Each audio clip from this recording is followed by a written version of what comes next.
सभी लिविंग चीजें, सभी सभी मतलब सब, ऑल, सभी लिविंग चीजें किससे मिलकर बनी होती हैं? सेल से मिलकर बनी होती हैं। और सभी नॉन लिविंग चीजें किससे मिलकर बनी होती हैं? Hi everyone, welcome to Arshan classes. I am Arshan Ali, आपका अपना स्क्वायर। स्वागत है आपका एक नए लेक्चर और नए चैप्टर और नए क्लास में।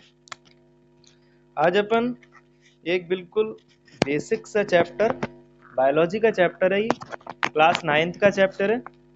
सेल में ही सेल ही पढ़ेंगे इसमें। The fundamental unit of life. इस चैप्टर का नाम क्या है? The fundamental unit of life. आज अपन पढ़ेंगे कि सेल क्या होता है, व्हाट इज सेल। मैंने एक शॉर्ट वीडियो भी बनाई थी सेल पर, आई होप आपने देखा होगा, बट इस लेक्चर के बाद आप देखना, उसमें थोड़ा सा और क्लियर होगा कि सेल होता क्या है। देखिए, आज अपन बात करने वाले हैं सेल की। तो सेल उसकी बात नहीं कर रहे हैं अपने जो घड़ी का सेल होता है, उसकी बात नहीं कर रहे हैं। उसकी बात नहीं कर रहा हूं मैं जो आपके रिमोट में होता है सेल, उसकी बात नहीं कर रहा हूं। मैं बात कर रहा हूं उसकी जिससे सभी चीजें मिलकर बनी होती हैं। ठीक है, सभी चीजें किससे मिलकर बनी होती हैं? सेल से मिलकर बनी होती हैं। अब आप कहेंगे, अरे जब अपने केमिस्ट्री पढ़ रहे थे तो कह रहे थे कि सभी चीजें किससे मिलकर बनी होती हैं? एटम से। अब आप बायोलॉजी पढ़ रहे हैं तो ऐसा लग रहा है कि सभी चीजें किससे मिलकर बनी होती हैं? सेल से। तो ऐसा है। देखो, जितनी भी नॉन लिविंग चीजें होती हैं, जैसे कि मार्कर, आपका मोबाइल फोन जिसमें आप मुझे देख पा रहे हैं, या लैपटॉप, जो भी जितनी भी लिविंग चीजें हैं वो सभी किससे मिलकर बनी होती हैं? सेल से।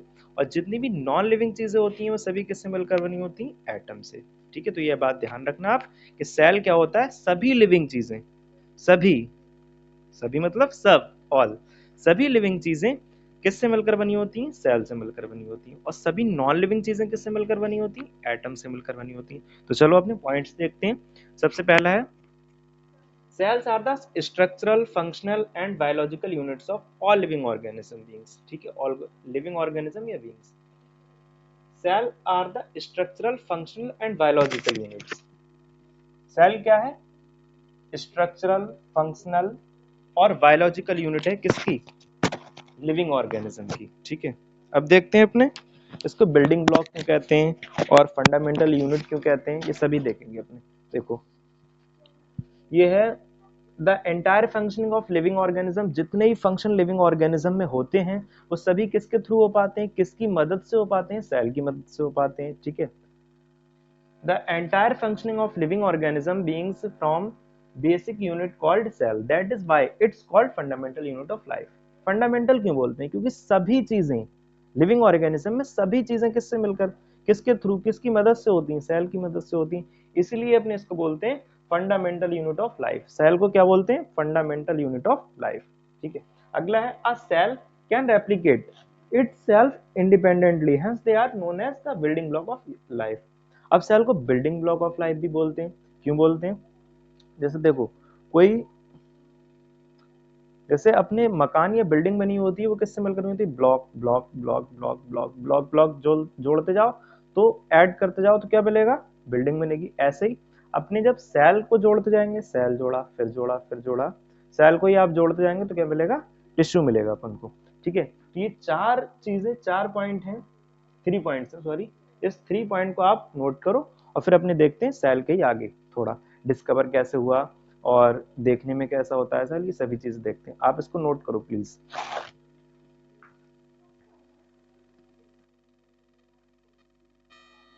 प्लीज आप जल्दी इसको नोट करिए, फिर एक पॉइंट देखते हैं। देखो, जैसे बिल्डिंग बनी होती है किससे? ब्लॉक से। ऐसे ही अपना ऑर्गेनिज्म बना होता है सेल से। अब देखो उसका प्रोसेस क्या है, थोड़ी सी तो देखें। एक पॉइंट में रफ करके बताता हूँ आपको कैसे।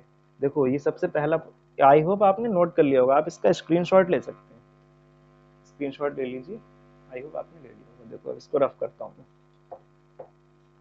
इतना ही कर देता हूँ पहले। देखो, सेल से मिलकर क्या बनता है? अगर आप सेल्स को जोड़ते जाएंगे, जैसे ईंट यानी ब्लॉक को जोड़ते हैं तो बिल्डिंग बनती है, ऐसे ही ऑर्गेनिज्म कैसे बनता है? देखो, उसका ही प्रोसेस होता है। सेल से मिलकर बनता है टिश्यू, एंड टिश्यू से मिलकर बनता है ऑर्गन, एंड ऑर्गन से मिलकर क्या बनता है? Organ system. ऑर्गन आपने आपके बॉडी में होते हैं, जैसे कि किडनी, ठीक है, हार्ट, लंग्स, ये सभी क्या है? ऑर्गन है। और ऑर्गन सिस्टम क्या होता है? डाइजेस्टिव सिस्टम, एक्सक्रीटरी सिस्टम, ये सभी क्या है? ऑर्गन सिस्टम है। Organ system. और ऑर्गन सिस्टम से मिलकर क्या बनता है? ऑर्गेनिज्म। में आप, पेड़ पौधे, ये सभी ऑर्गेनिज्म। ठीक है, तो आप प्लीज इसको नोट करिए, ये वाला पॉइंट भी इंपॉर्टेंट है थोड़ा सा, आप इसको ध्यान रखनी, क्लास 10th में भी काम आएगा। ये टिश्यू सेल से मिलकर क्या बनता है? टिश्यू बनता है। टिश्यू से मिलकर क्या बनता है? ऑर्गन बनता है। ऑर्गन से मिलकर क्या बनता है? ऑर्गन सिस्टम बनता है। एंड ऑर्गन सिस्टम से मिलकर क्या बनता है? ऑर्गेनिज्म बनता है। प्लीज आप इसको नोट करें, फिर अपन इसको कंप्लीट रफ करते हैं, फिर डिस्कवरीज देखते हैं सेल की। आपको बहुत इंटरेस्टिंग लगेगा कि डिस्कवरी कैसे हुई सेल की। ठीक है, आप इसको नोट करो। आई होप आपने नोट कर लिया होगा, अब मैं इसको रफ करता हूँ। ठीक है, और ये बायोलॉजी का मेरा सबसे पहला लेक्चर बोल सकते हैं यूट्यूब पर। फिजिक्स केमिस्ट्री तो मैंने थोड़ा बहुत पढ़ा ही दिया है, बट ये सबसे पहला है बायोलॉजी का, सबसे पहला लेक्चर है मेरा। तो देखता हूँ कैसा प्यार मिलता है। आप प्लीज इसको लाइक शेयर सब्सक्राइब कर ही देना, अपने दोस्तों तक जरूर शेयर करना। Class 9 CBSE। ठीक है, चलो मैं इसको रफ करता हूँ। आई होप आपने नोट कर लिया होगा। आपने देखते हैं डिस्कवरीज। जो ये सेल है जिसने इतना परेशान कर रखा है अपनों को, इसकी डिस्कवरी किसने की? देखो, परेशान की बात नहीं, सभी चीज इससे मिलकर बनी। आगे बहुत ज्यादा डिटेल में क्लास 11 में आप बहुत डिटेल में पढ़ेंगे इसको भाई। सेल यूनिट ऑफ लाइफ जब चैप्टर है क्लास 11 में, उसको आप बहुत डिटेल में पढ़ेंगे। इसका नाम है the fundamental unit of life.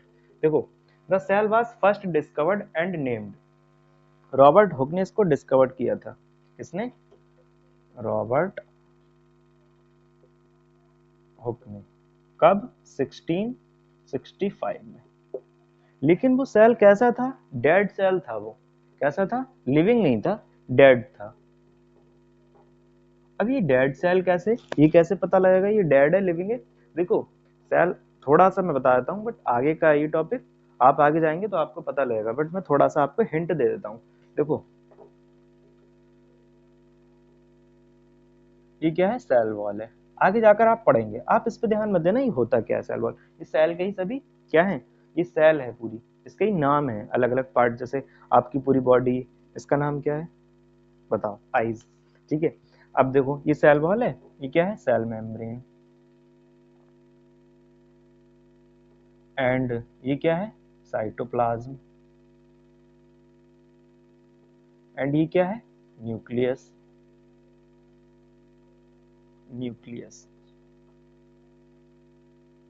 तो साइटोप्लाज्म और न्यूक्लियस को मिलाकर क्या बोलते हैं? हमने प्रोटोप्लाज्म बोलते हैं। अभी देखना, डेड पे ही आ रहा हूं मैं। अभी देखो, इसको क्या बोलते हैं? प्रोटोप्लाज्म बोलते हैं, साइटोप्लाज्म और न्यूक्लियस को प्रोटोप्लाज्म। तो भाई, जो हमारे रॉबर्ट हुक थे, उन्होंने 1665 में डेड सेल देखा, और सेल का क्या नाम था? कॉर्क था।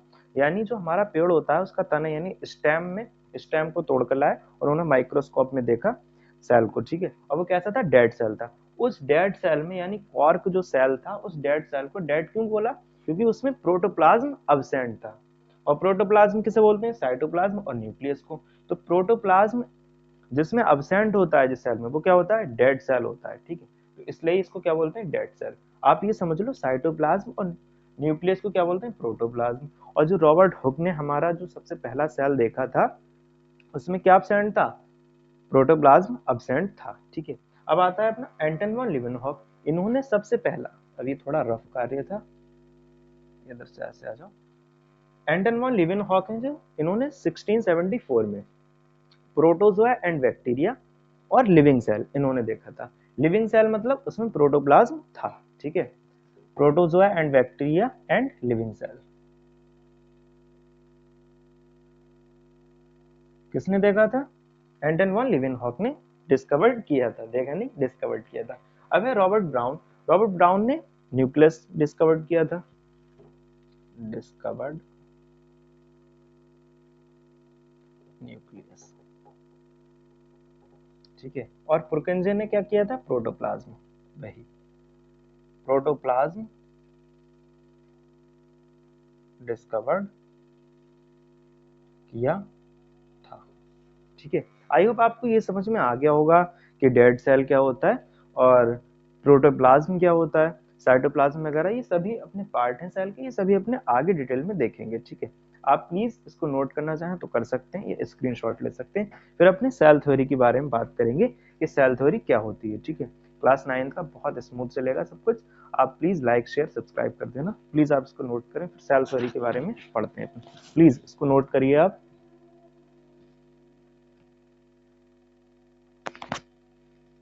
आई होप आपने नोट कर लिया होगा। अब मैं इसको रफ करता हूं।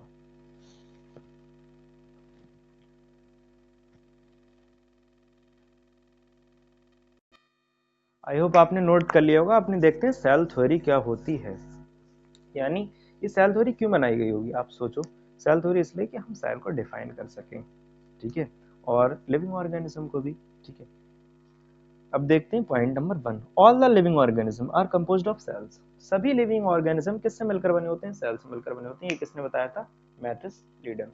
इन भाई साहब का नाम याद रखना है आपको, आगे तक काम आएंगे, डॉक्टर बनने तक काम आएंगे ये, ठीक है, मैथिस लीडन।